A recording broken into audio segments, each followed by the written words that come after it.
Jonathan, we had interim headline earnings per share increasing by 11%. Many investors pretty satisfied with this number. A lot of reasons to be impressed purely because of all the acquisitions that you've made and clearly about increasing your cash base as well.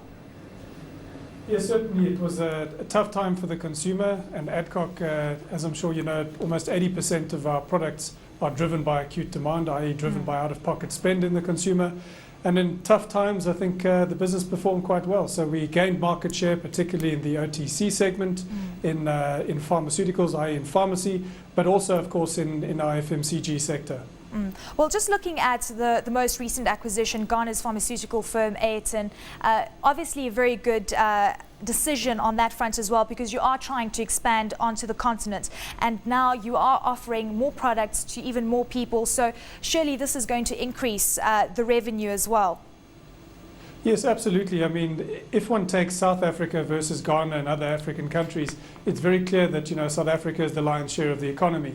And, though Ghana is small in the context of the overall Adcock Ingram strategy, it does make a lot of sense in terms of our strategy to be multinational partner of choice in Africa, and also to leverage a lot of our product lines that we sell in South Africa, both OTC, generic, and of course some of our consumer lines that we've recently got into, like the TLC business, some of the personal care products, and to leverage those into sub-Saharan Africa, particularly Ghana. So the Ayrton acquisition that we've done is really very similar to the business of Adcock Ingram in South Africa. So there'll be doubtless a lot of synergies. We've in fact placed some people there already. So our first general manager starts there on the 1st of June.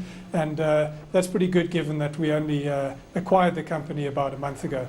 Well, just looking at Ayrton and TLC, apart from that, Unique Formulations has also been one of those companies that you've acquired over the past while. You are sitting on a lot of cash, as I mentioned earlier. I think a lot of investors would like to see that cash put to work.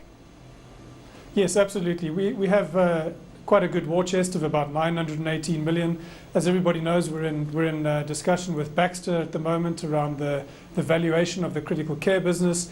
And if they do elect to call, that might bring even more cash into our balance sheet. Certainly our management of working capital has been good over the last period. So the business has literally spewed cash, which I'm sure our shareholders are very happy with. When it comes to further investments, we've got three horizons of growth we look at. So firstly, we're looking at adjacent category growth in South Africa, so more of the TLCs, unique, more multinational businesses.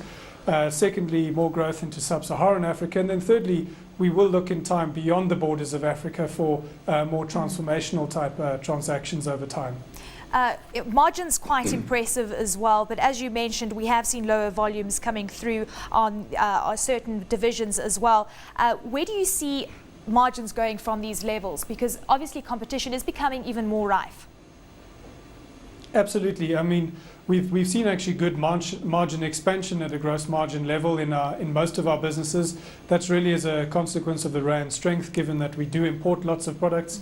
We've had a 7.4% price increase granted by the Department of Health recently, and that really goes a long way towards, improving